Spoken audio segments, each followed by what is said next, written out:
sequence start 10, 9, 8, 7, 6, 5, 4, 3, 2, 1.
Hello, everybody. All right. Welcome.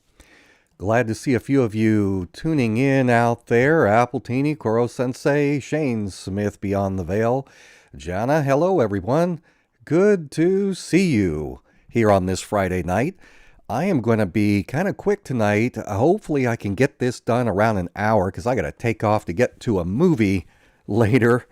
I think this is the last weekend that Black Phone 2 is going to be out. I haven't seen it yet, and I feel kind of bad about it because the original Black Phone movie was based on the short story written by Stephen King's son, Joe Hill, who is kind of a big name New York Times bestselling author himself. And I've chatted quite a few times with Joe Hill, and I feel awful because I haven't gone to see his movie yet. So I've got tickets I'm going to have to take off for that. But let's get right in here. I don't know if they have shut off my super chat thing or not. I normally, before a show, I can set a goal that pops up in the chat there. But it's not letting me do it this time. So hopefully if somebody does try and do a little super chat donation, that should tell me if it's enabled or if they've kicked me out of getting super chats again. Anyway, so we are going to be talking tonight, cutting through the noise, through the distractions, through the political theater, to expose what's actually happening with this sudden push from Donald Trump to try and weaponize Epstein's name again.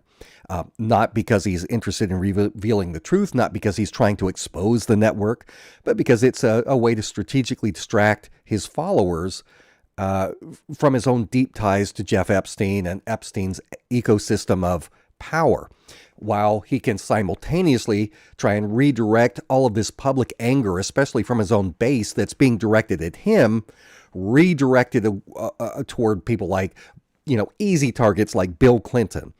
And this pattern is really familiar, right? Because we've seen this from the very beginning. We've watched it for a decade. Anytime Trump feels like he's cornered or evidence starts to drip out that threatens his image or his coalition, he does the same thing that he's done for years. And that is, he accuses someone else of the very thing that he's guilty of. He redirects focus, and he relies on that 2-week attention span that I keep telling you about, which is not just his base, but pretty much any base, any political group. If you can hold out for 2 weeks, whatever the controversy is will be out of the news cycle, and you can move on safe. So it's just grit your teeth, grab hold of whatever's nearby as the winds are blowing until a hurricane passes. So that's what this is.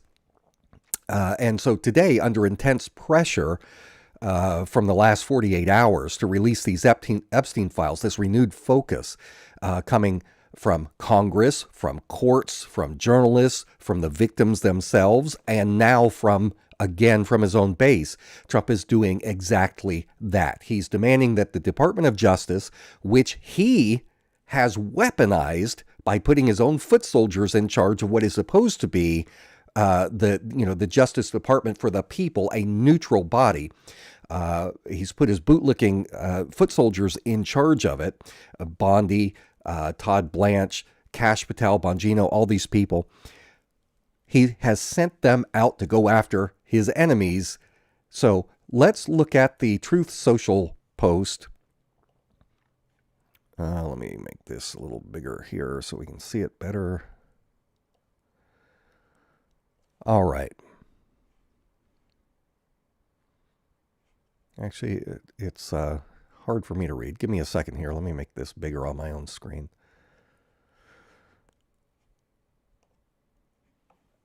There we go. Truth. So I'm not on Truth Social. I think you have to give your phone number in order to be on it, and I'm not about to give the Trumpers my phone number. But this is what he said. Now that the Democrats are using the Epstein hoax involving Democrats, not Republicans, to try and deflect from their disastrous shutdown and all of their other failures, I will be asking Attorney General Pam Bondi and the Department of Justice, together with our great patriots at the FBI, to investigate Jeffrey Epstein's involvement and relationship with Bill Clinton, Larry Summers, Reid Hoffman, J.P. Morgan, Chase, and many other people. Chase is not a person. People and institutions, to determine what was going on with them and him. This is another Russia scam with all arrows pointing to the Democrats. Records show that these men and many others spent large portions of their life with Epstein and on his quote-unquote island. Stay tuned. And he put out another one today, kind of the same idea. Now, the first point I want to make in response to this is I want you to think about this. Just consider the logic about this demand by Trump to have the Department of Justice investigate these people, because it completely demolishes his previous explanation for why he is not releasing the Epstein files. He had Bondi and the Department of Justice, Kash Patel, to put out a statement saying that the Department of Justice has thoroughly gone through all of these files and that they contain absolutely no evidence that anyone in Epstein's circle did anything wrong other than Epstein himself, right? I mean, that's what the whole furor is about to begin with. So why in the world would you turn around and say, oh yeah, all these guys, there's lots of funny stuff going on, start investigating?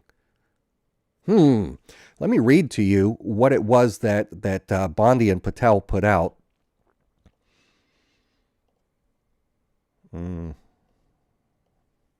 we go.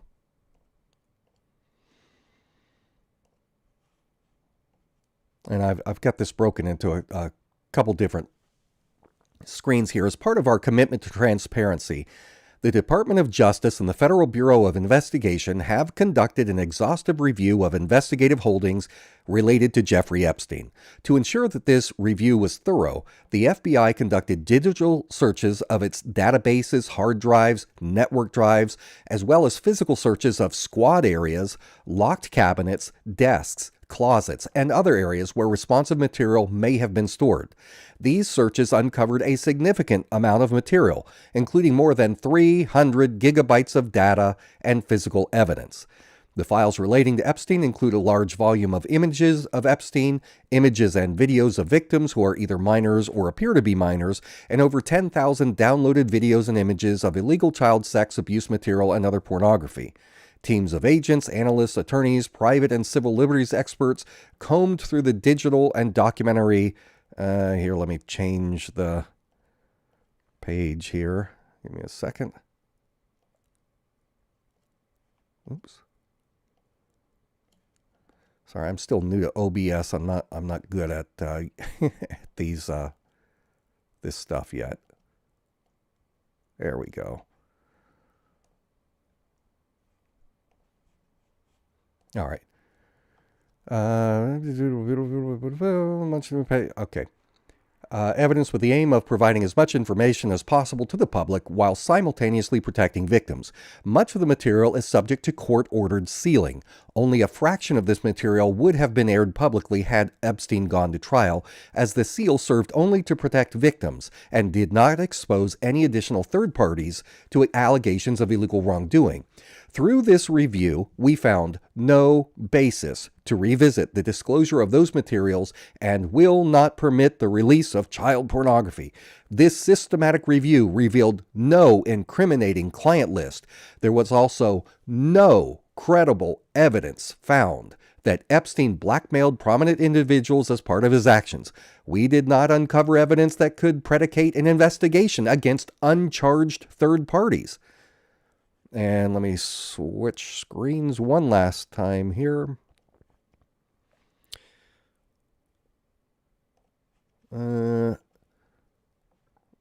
Consistent with prior disclosures, this review confirmed that Epstein harmed over 1,000 victims. Each suffered unique trauma. Sensitive information relating to these victims is intertwined throughout the materials. This includes specific details such as victim names and likenesses, physical descriptions, places of birth, associates, and employment history.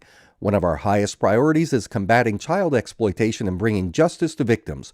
Perpetuating unfounded theories about Epstein serves neither of those ends. MAGA, you better stop talking about Epstein. You're hurting the children.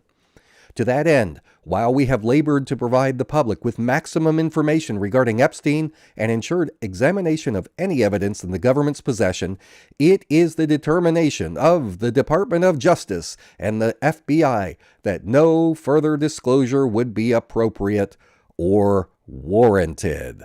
All right. How about that? They've gone through everything. They've gone through everything, top and bottom. There is not a damn thing anywhere that even a third party there's no evidence that any third party has done anything wrong. So why is it that suddenly today Donald Trump is telling his base, because that's really what a true social post is. It's not a post to the American people. It's a post to his base, telling them, oh yeah, now there's some funny business going on. Funny business. All this stuff, Epstein and the Democrats. We got to go after these Democrats. So what does that mean? Does it mean that Pam Bondi and Kash Patel and Donald Trump lied to us in July when they released that statement? Was that a lie? Or does it mean that they were very incompetent the first time, and it turns out there is a lot of evidence there that they just somehow missed with their 1,000+ personnel that they put on it 24 hours a day to comb through? Which is it? That's what I want to know. Why would you open an investigation of the people in the Epstein files when just not that long ago you concluded that there was no evidence of any wrongdoing? So folks out there in the audience, be smart about this. This is all a smokescreen. It is political theater by Trump to try to prevent, this is the tactic, trying to prevent the U.S. Senate from voting to release the files to the public. Now, we know that this coming week, the Republicans, as Trump specifically, got outmatched. They seated the new Congresswoman after 50 days. She signed as the 218th signatory on the Massey petition to force a vote in the U.S. House. So the House is going to vote next week to release the files. That does not mean the files will be released. Okay. After the House of Representatives votes, then you have to have the Senate vote. If a majority in the Senate votes in favor as well, then the bill goes to Donald Trump's desk. And does anyone believe he's going to sign it into law to compel the release of the files? No, he's going to veto it.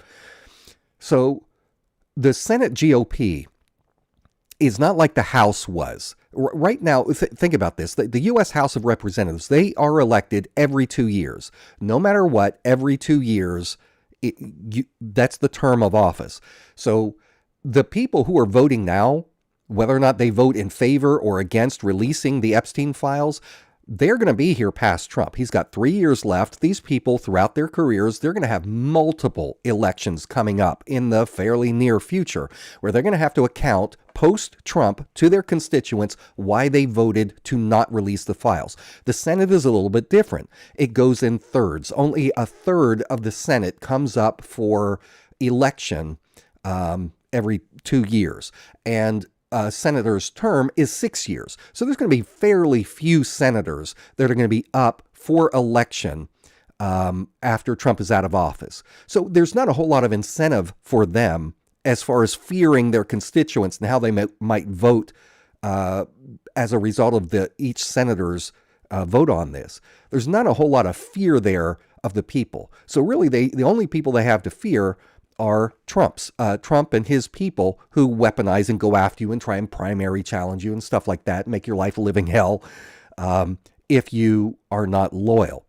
So what is going on is that if the Senate GOP sees that there's not enough political will there in the House of Representatives, if there's not going to be enough votes in either the Senate or the House to override what will be, for certain, Donald Trump's veto of this bill, then you're kind of shooting yourself in the foot.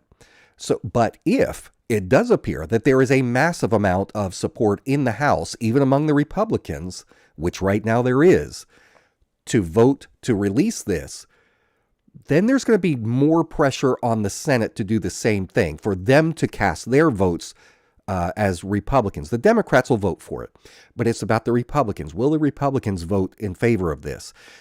So if the House has got a supermajority, 2/3 majority of the members of the House look like they're going to vote for this, then you'll have more likely more U.S. senators from the GOP also voting. But if they see that the House is not going to have a supermajority, and they're not going to be able to override Trump's eventual veto, well, it's safer to not vote in favor of this. That's just how politics works.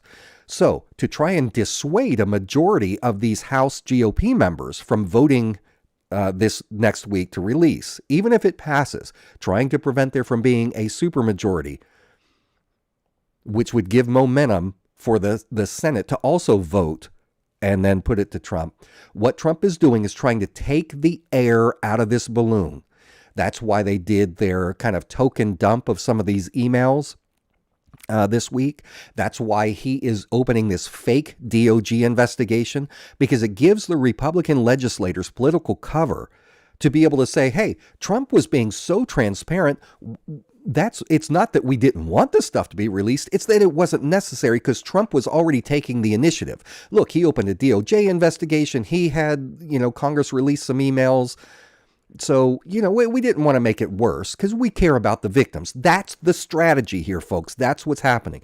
Trump is demanding, though, that the DOJ not investigate him, not investigate everyone, only investigate the Democrats who are tied to him. Specifically, as we read from his Truth Social post, Bill Clinton and Larry Summers. Now, these two names were chosen for very different but intentional reasons.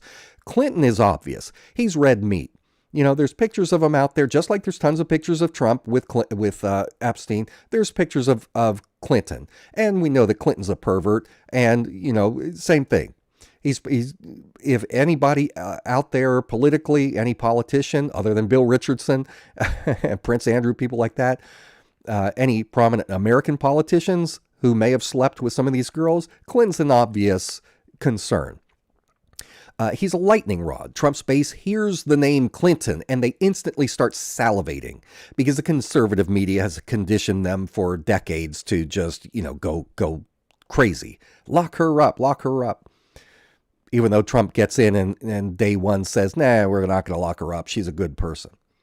So by talking about Clinton, that keeps the rabid base emotional, keeps them distracted, keeps them from asking the harder questions like, hey, wait a minute, wasn't Trump friends with Epstein for decades?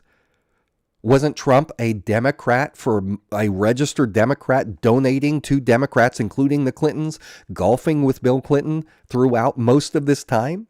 Didn't Trump himself party with Epstein? Didn't he appoint a man who protected Epstein, Alexander Acosta, as his Secretary of Labor? Didn't Trump hire Epstein's own attorneys, Dershowitz and Starr, and have Pam Bondi serve with them on a defense team to defend Trump? Didn't Trump just appoint Epstein's next door neighbor, Lutnick, as his commerce secretary? Didn't Laura Trump take money from Epstein's girlfriend's sister? Didn't Epstein's post-conviction emails mention Trump repeatedly and in not a very flattering way? These are the connections that Donald Trump wants buried. But that's Clinton. The second name, and this is what I'm going to spend the bulk of my time talking about tonight. The second name tossed out, Larry Summers. That tells me more than his base probably realizes. A lot of his supporters don't know who Larry Summers is. And actually, most people, I say his supporters, most people don't know who Larry Summers is. Maybe they've heard the name once or twice on Fox News, talking about inflation or Harvard scandals or something in the past. But they don't understand why Trump would include Larry Summers in this Epstein investigation list. What they don't know is that Summers is a critical node connecting Wall Street, Harvard, Epstein, and a massive geopolitical and energy operation tied directly to Israel, to Syria, and one of the most controversial decisions that Trump ever made in his first term as president. So that's what I'm going to talk about here. And if you like this material, if you like that you're hearing stuff you're not hearing anywhere else, give me some super chat love out there. I would love to get some support from you guys because I'm not going to get it from the mainstream media. I'm not going to get it from YouTube through ad revenue. I rely 100% on support from you guys. Now, let's talk about this. Let's start with Larry Summers himself. And then we'll follow this trail from Epstein to Harvard to Wall Street to Genie Energy, which I did years ago. I did a big series, something like 12 hours worth of content on Genie Energy. We're going to talk about the Golan Heights, Israel, U.S. foreign policy, how it connects to Donald Trump. All right, so Larry Summers, he's not some minor bureaucrat. He's one of the most powerful economic figures in the last 30 years in America. He was Bill Clinton's Treasury Secretary. He was also the president of Harvard University. He was the chief economist at the World Bank. He was Obama's top financial advisor. This is a guy who earned millions and millions of dollars just in speaking fees by speaking to Goldman Sachs, to JP Morgan, to Citigroup and Merrill Lynch, major financial institutions. Every financial giant you can name was after Larry Summers. So this is not a little guy. This is a huge financial giant. In fact, he was on the short list to become chairman of the Federal Reserve before political pressure forced Obama to choose Janet Yellen instead. He was originally the guy that Obama was going to make the new Fed chairman after Greenspan. Hey, thank you, Tabitha.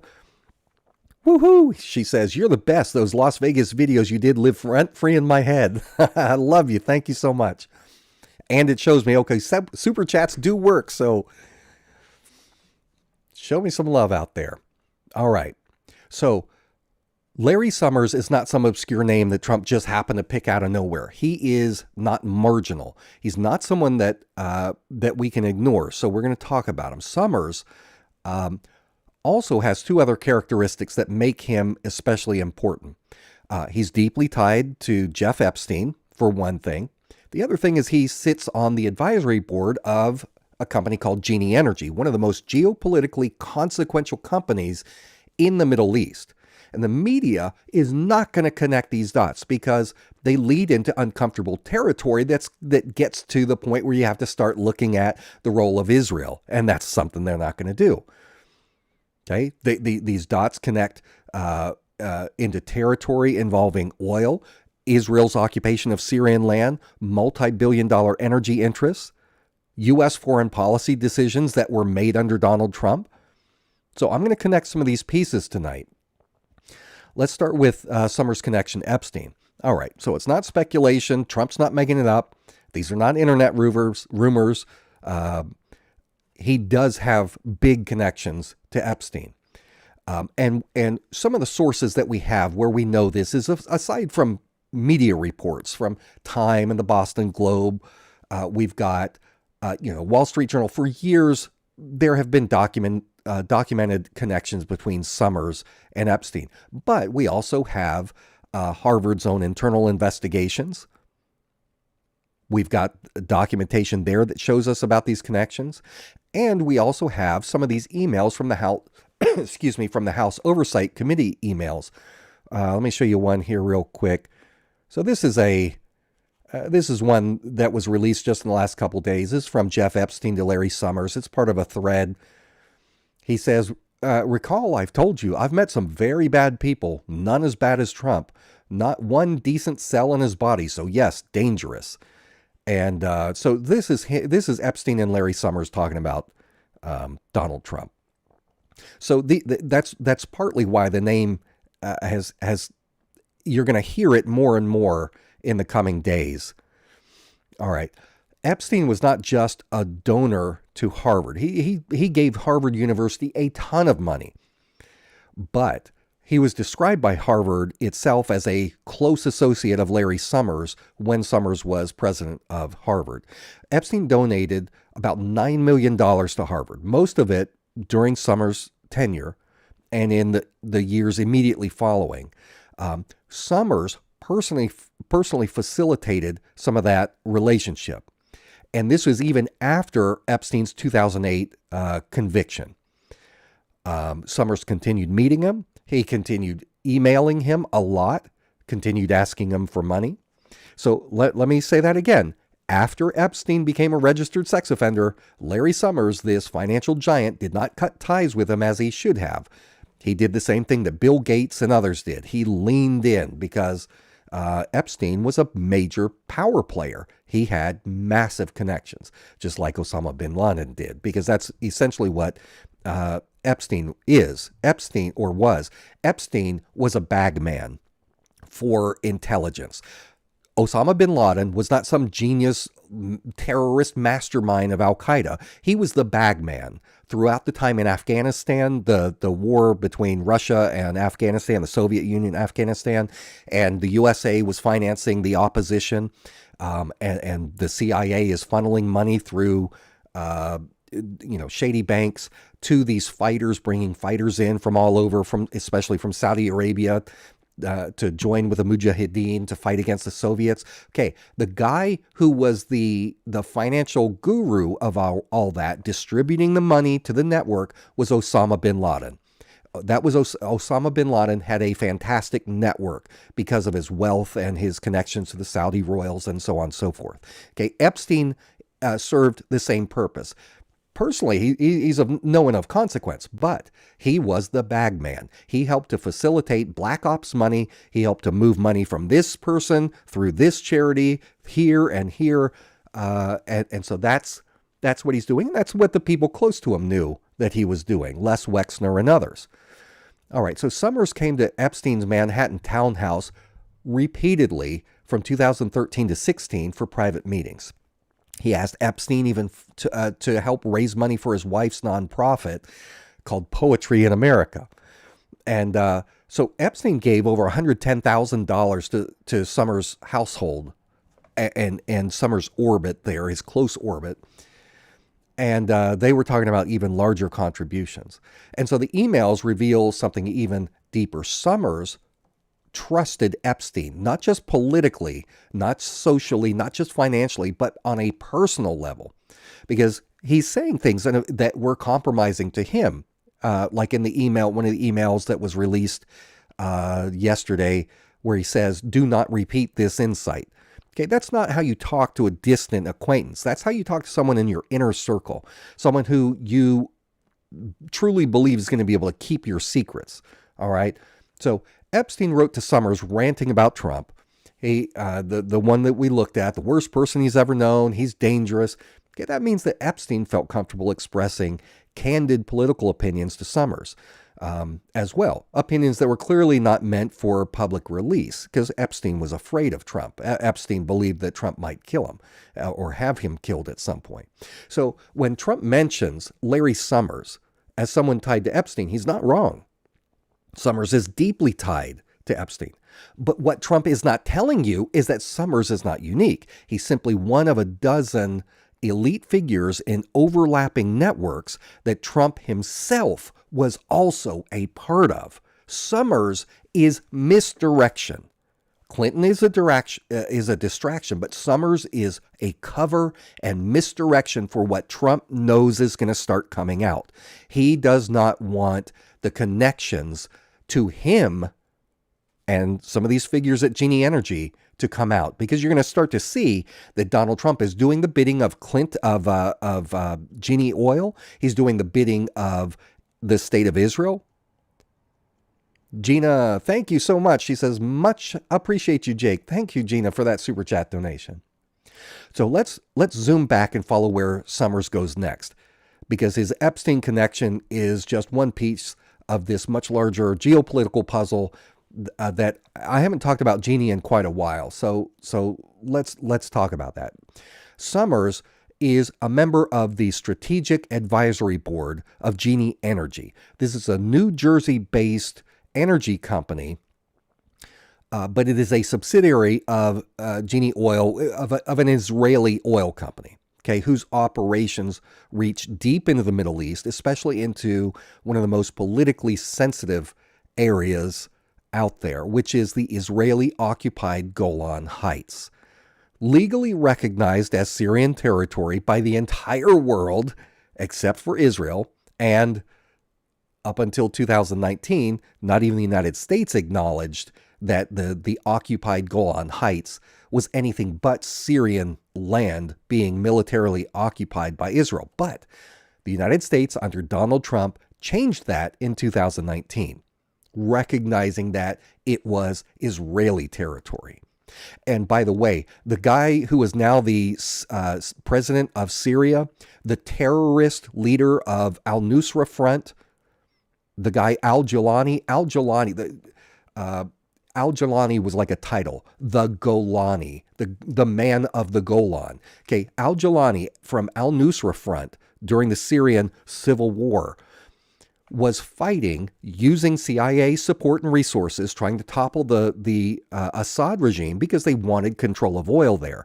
And isn't it strange that even though he came from the Golan, he never once, despite being down there in that southern, southwestern part of Syria, he never attacked Israel, never tried to, never went after the Jews, despite these people being radical Islamists. No. He only went after the people that were trying to prop up Assad because Assad was not giving in to the demands of Genie and the Western oil cartels in general. Here comes Trump in 2015, 2016. Let's take the oil. Let's take the oil. Okay, there's a whole lot more here, folks, to this story. Immense political connections. Genie Energy isn't just any company. They have not just these political connections that are huge. It has massive geopolitical significance. Their board is stacked with Zionist hawks, with intelligence-linked figures, with media powerhouses, former U.S. officials. And it has been given exclusive oil exploration rights in the Golan Heights, which is an oil energy-rich region. Rights guaranteed by the Israeli government. Now let that sink in. You've got an American-based, Israeli-connected energy company.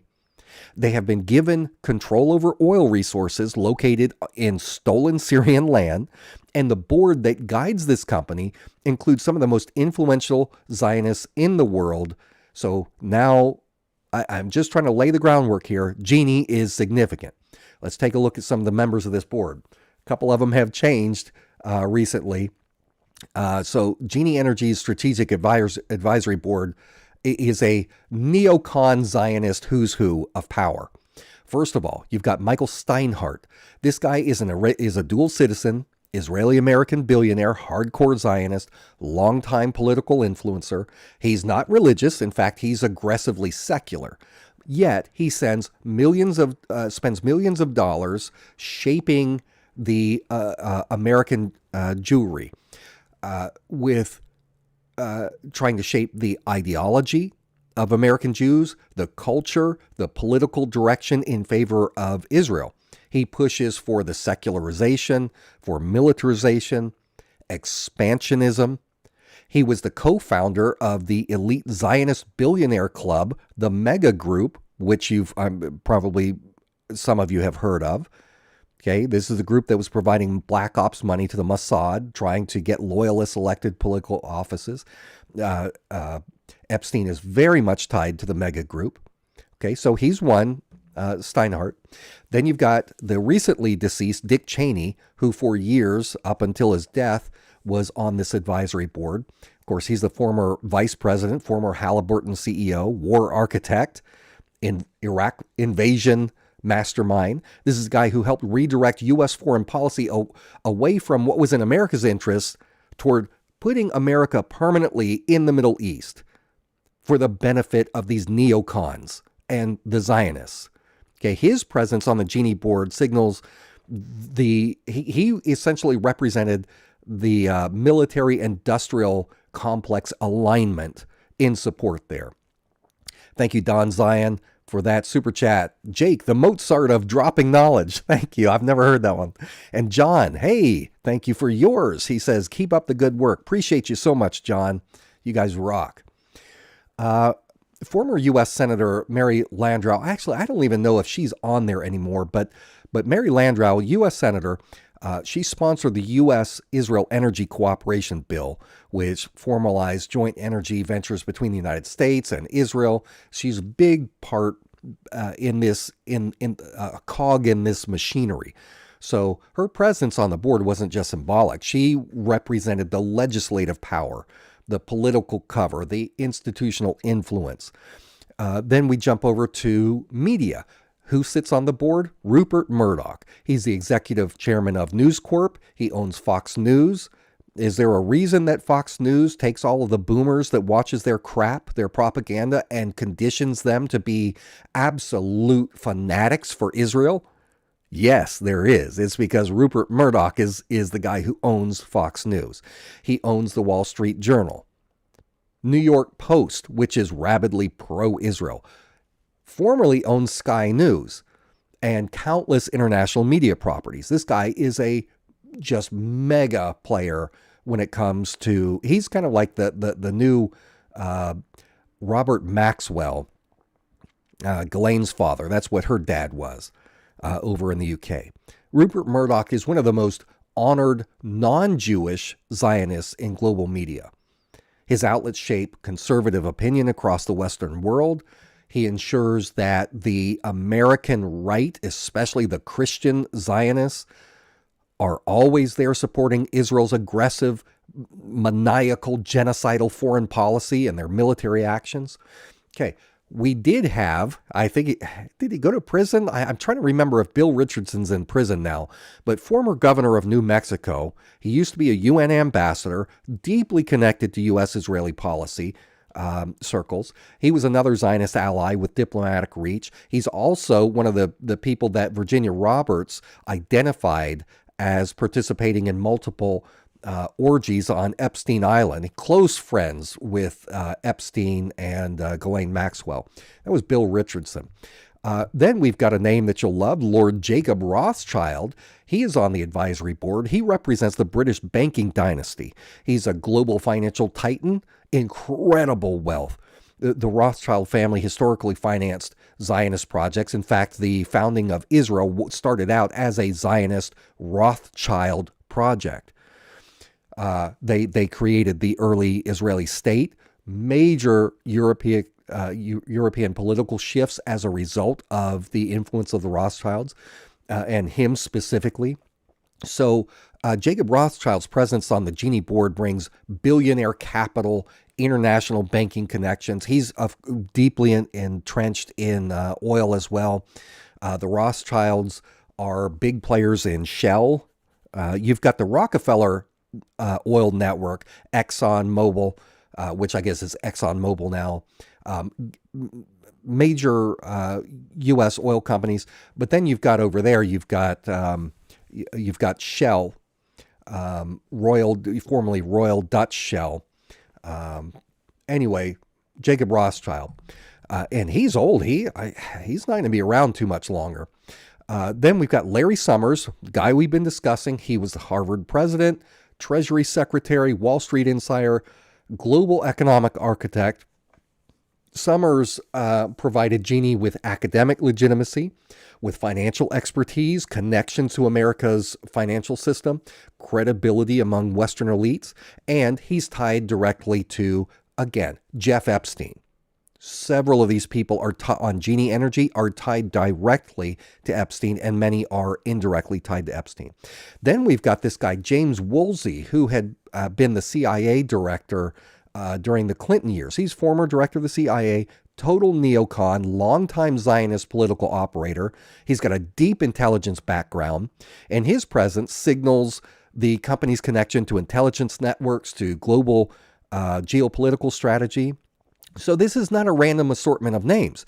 This is a coordinating power block that combines oil, intelligence, media, banking, academia, politics, Zionist ideology, U.S.-Israeli strategic cooperation, all under one corporate umbrella. And this company, with its board, controls oil exploration in the Golan Heights. Now, ask yourself, why was the United States under Donald Trump the only nation on earth to recognize the Golan Heights as Israeli territory, despite nobody in the world being willing to go to that extreme? Why did Trump break decades of U.S. foreign policy to do this? Why did he defy the United Nations, his own U.S. State Department, NATO, international law, make a unilateral move that directly benefited Israel? And more importantly, who benefited financially from that? Okay, that's some of the information that's going to start to come out when these emails, or not just the emails, but the data starts to come out. Those who are savvy enough in the media Not that there's a lot of them, but I'm talking about the low-level boots on the ground investigative reporters and citizen journalists that dig into this. They're going to start to see a very clear picture of complicity between Donald Trump and corporations like Genie Energy. The Golan Heights is the most strategically valuable piece of land in the Middle East because it controls water sources that feed Israel. It sits along the Syrian border, so it provides a military high ground, contains significant untapped oil reserves. So when Israel seized this territory from Syria back in 1967, it never intended to give it back. They're not going to give it back. The international community still recognizes it as Syrian, but international law does not matter if the mighty United States empire decides to overwrite it. So in 2019, Donald Trump becomes, and get this, you know who one of Trump's campaign advisors was? We'll talk more about this in a minute. James Woolsey, the Clinton CIA director, James Woolsey, he was one of Trump's close advisors in 2016 from Genie Energy. So here we are, 2019, Trump becomes the first president in history to recognize Israel's annexation of the Golan Heights. That was not a symbolic act. As a result, Netanyahu turned around and gave him a town, or a settlement was named after Donald Trump in the Golan Heights called Trump Heights. Trump sent Bob Barr, his attorney general, was it Bob Barr? No, not Bob Barr. He sent, what's his name? Freaking Christian Zionist. Why? He ran for president. It slipped my mind right now. Big time Christian Zionist in the Trump administration. Who he served as Secretary of State. Why can he had been the CIA director and then Trump moved him over. I can't remember his name for some reason. Massive brain fart. Sorry about that. Someone can tell me in the chat. You'll remember who I'm talking about. So anyway, this was a massive geopolitical gift to Israel. One that strengthened Israel's claim to the land, legitimized corporate exploitation of its resources, specifically benefited Genie Energy. Thank you, Jed Stamos, for your donation. I'm not going to read that thing. I'm not going to proclaim long live Gaddafi. Sorry. I appreciate your donation, though. You can just clip that little part out. How about that? Of me saying, I'm not going to say, just take that part out. And you got your soundbite there. Anyway, yeah, what was done to Gaddafi was awful. So Trump's proclamation directly benefited Genie. Yeah, but thank you, Tabitha. Pompeo, Mike Pompeo. Yeah, he took the fat medicine and lost a massive amount of weight. Mike Pompeo. Mike Pompeo was the first American diplomat to go to illegal settlement territory and visit it and legitimize it on behalf of the United States for Israel. But anyway, Trump's proclamation directly benefited Genie because it turned a legally disputed, internationally contested oil zone into territory that the U.S. is now treating legally as Israeli territory.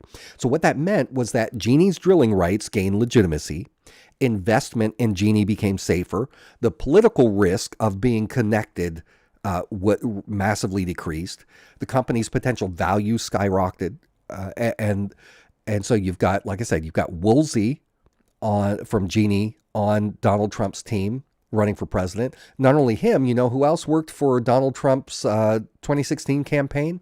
Ira Greenstein. Who was he? Who is Ira Greenstein? Former Genie Energy president. Later brought into Trump's White House working under Jared Kushner.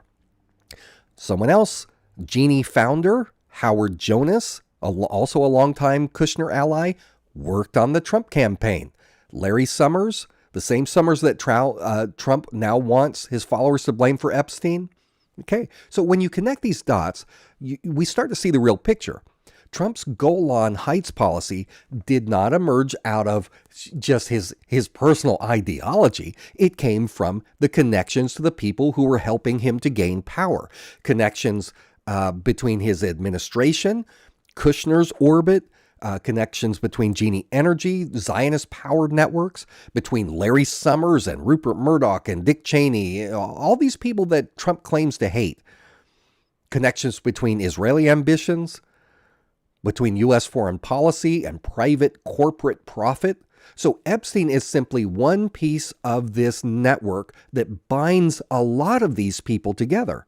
He sits kind of at this intersection of Epstein's world and Genie Energy. But then that's where we start to get the links to Trump's world. So now the distraction becomes obvious. Trump knows that this stuff is going to come out. And so he knows Summers is tied to Epstein. He knows Summers is tied to Genie Energy. He knows Summers is tied to Israel's interests.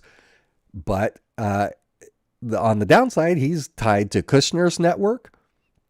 He knows that Summers is tied to that same elite bloc that Trump himself is very much a part of.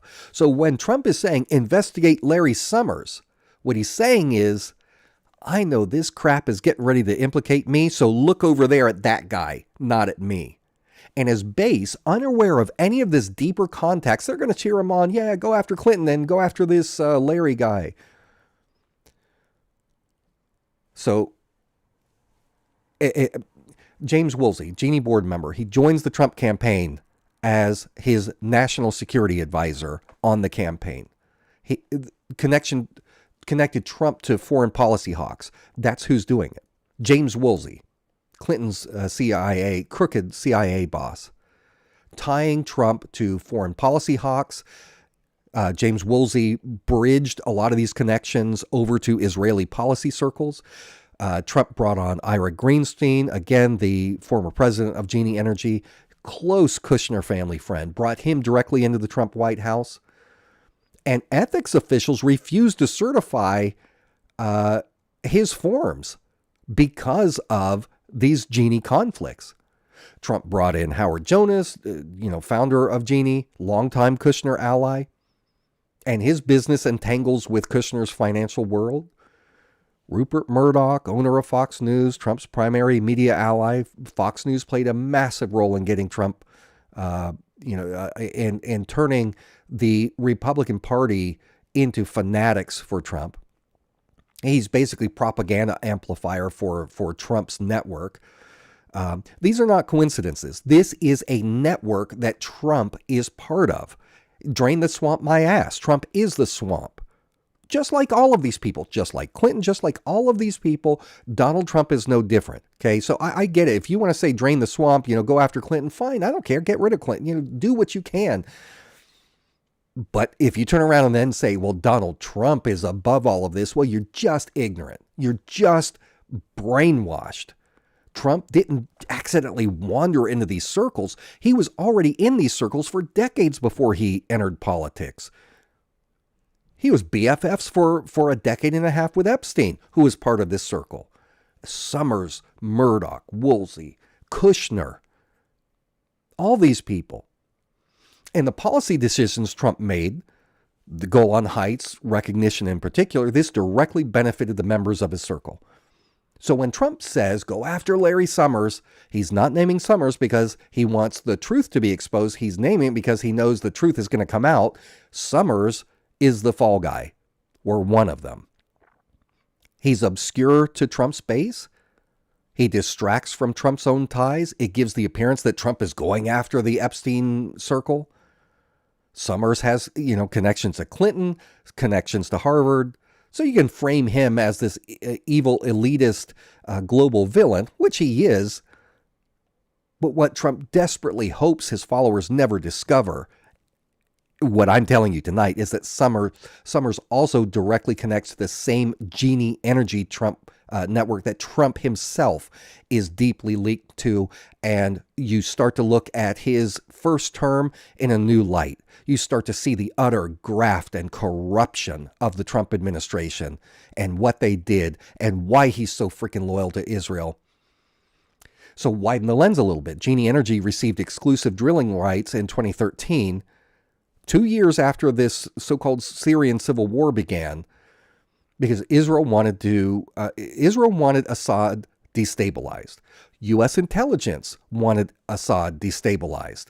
Neocons, definitely the Cheneys of the world, wanted Assad destabilized.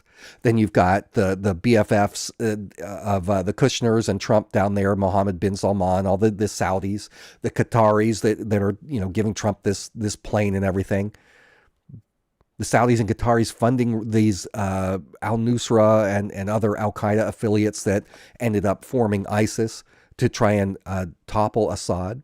And who stood to benefit if Syria collapsed and the Golan Heights became part of Israel permanently? Genie Energy. If Syria ever regains stability, international pressure is going to mount for Israel to return the Golan Heights. And that's one reason why they, even after the USA had control of the northeastern region of the oil fields, why we still wanted to see Assad toppled. Because again, if Syria ever regains stability, international pressure would mount post-Trump to say, all right, we need to go back to recognizing that the Golan Heights is Syrian territory. So what do? You take al-Jilani, install him as the puppet president, the guy who just this week was in the White House shaking hands with Donald Trump, frickin' terrorist, literally a terrorist, and Donald Trump making his public statements how he was honored to have that meeting with al-Jilani.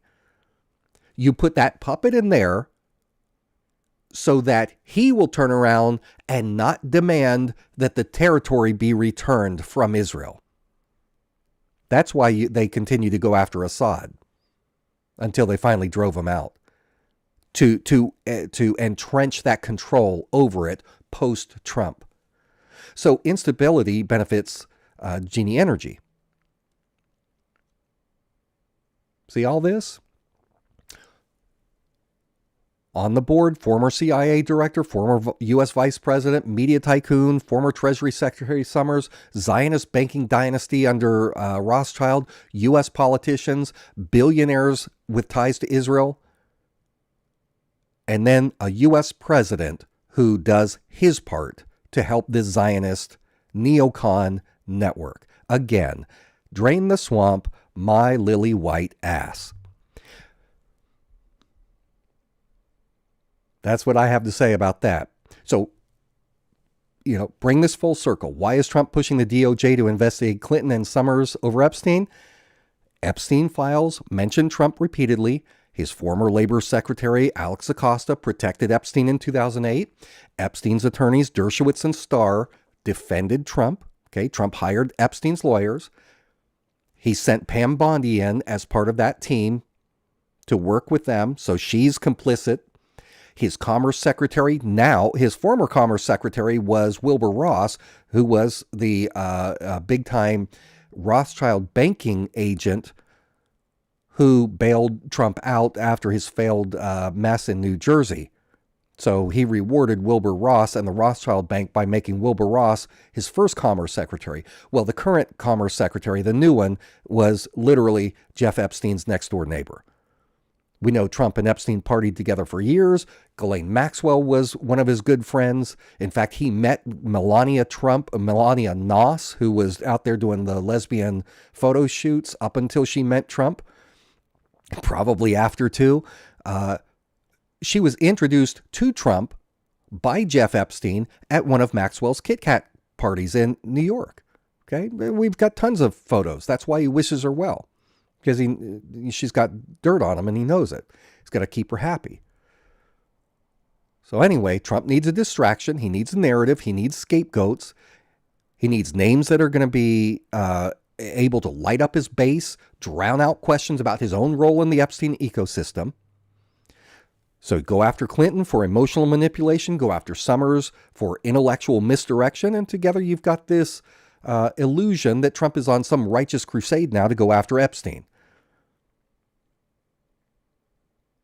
That's what I have to say about that. I'm going to go ahead and wrap it up now and recognize my Super Chat donors. Del Ruff, thank you so much. Good friend Del Ruff. I'm going to go ahead and do this drawing as fast as I can. Let me put on some music. I'm getting some Buy Me a Coffee and other donations here. Let me turn on some music. Was this interesting tonight? Hope you like this information. Wish I had more time, but like I said, I got to get to that movie. I wasn't planning on streaming tonight, but I couldn't resist. So let me put on a little bit of music while I write down the names. If anyone wants to get any last minute donations in, now is the time to do it, because I'm gonna do the drawing in just a second. And the winner of tonight's drawing, you'll either get a Jeff Epstein, This Air Freshener Didn't Hang Itself, or you can choose to have a free month of my Blackstone reports on Substack or Patreon.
Okay, first names, I have got Michael M. I've got 1, 2,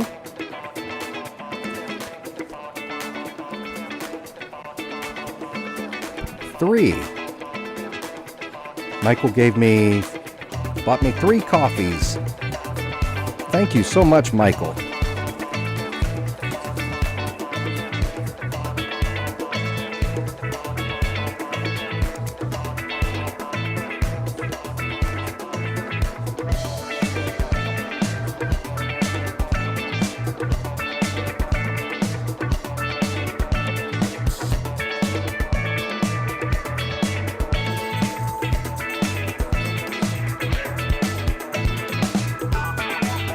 Golden Mask.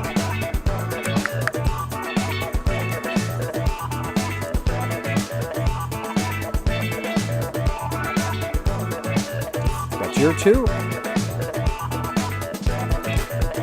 Thank you, Golden Mask. Did a CashApp donation. Okay, and let's get to the super chats here.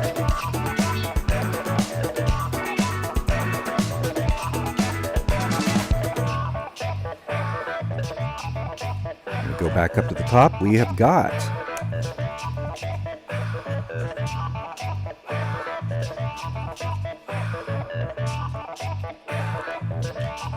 Tabitha.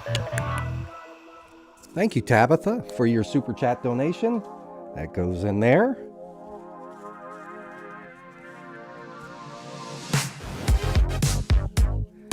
Then we have got Gina. Woohoo! Thank you, Gina.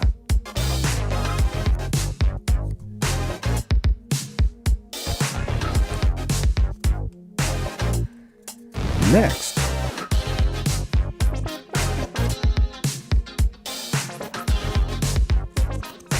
Dawn Zion. Thank you, Dawn.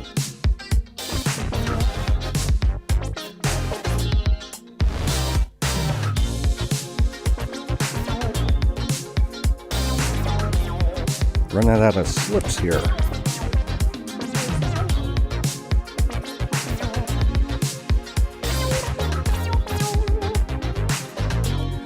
Then I have got 2 for John. Thank you, John. Woohoo! Those go in there. Jed Stamos. Thank you, Jed. I do the drawings for the $5 and up, but I do appreciate you. And Jed, if you want a postcard from me, email me at jake@blackstoneintel.com as a consolation prize.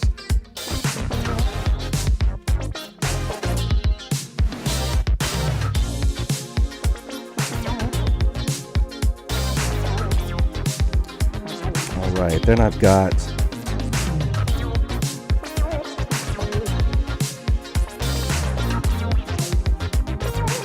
Dell. Thank you, Dell Ruff. Woohoo!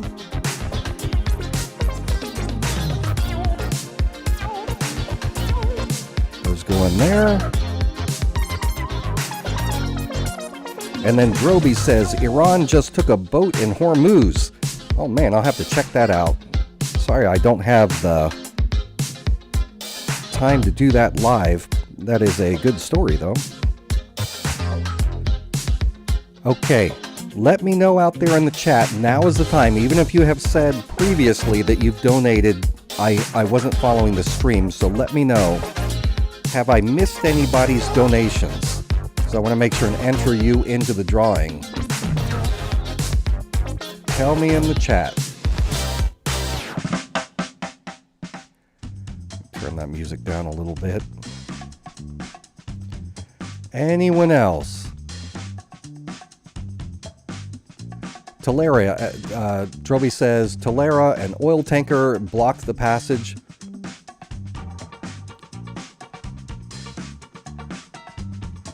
Lars says, thanks to the best channel for truth. Yahoo! Love you guys. I appreciate all of you. All right, I'm not seeing any additional notifications here in chat that I've missed anyone. And I'm checking. I don't see any others. So let's go ahead and do this drawing. All right, I've got everybody's name in here.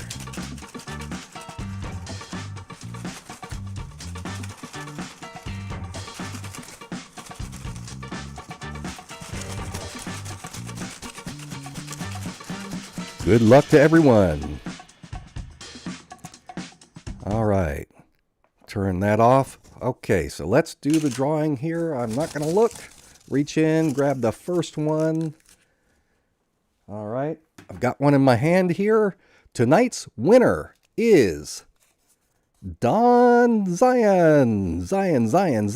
Don Zion. Congratulations, my friend. You are tonight's lucky winner. So, Don, what you do is you go to jake@blackstoneintel.com. There it is in the chat. That's my email address. If you would like Don to receive the Jeff Epstein air freshener, which actually doesn't smell like anything unless you add your own smell to it, then just email me. Let me know your address that you want it sent to.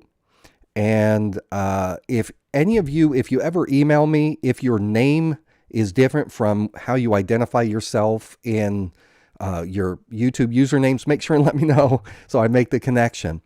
And for everyone else, anyone who made a donation tonight, if you would like a postcard from me as a consolation prize, all you have to do is email me at jake@blackstoneintel.com. Say, hey, I'd love to get one of those postcards, Jake. And tell me your address. I'm glad to send it to you.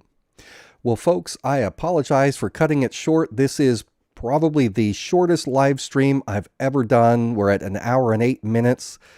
But that's just how it goes. Appreciate you all. Please, after the stream is over, if you wouldn't mind sticking around or coming back and leaving a comment, any comment at all, even if it's just an emoji, something there in the comments, under the video once it's done processing. That'll help give it a little algorithm boost there, so it'll be pushed out to a few more of our subscribers. And finally, make sure right now is a good chance to double check, especially if you're on your phone. Look at where you are subscribed. See where the bell notification icon is. If you have it turned on, if you don't have it turned on, turn it on. If you don't have it turned on, or if it's already turned on, double check and make sure you have it set to all notifications. If you have it set to personalized, YouTube is going to not send you notifications for my channel. It doesn't happen very often. Anyway, that's it. Thank you so much. I wish you all a great night, great weekend, and I'll be back in just a few days. We'll do another stream. Love you guys. Take care.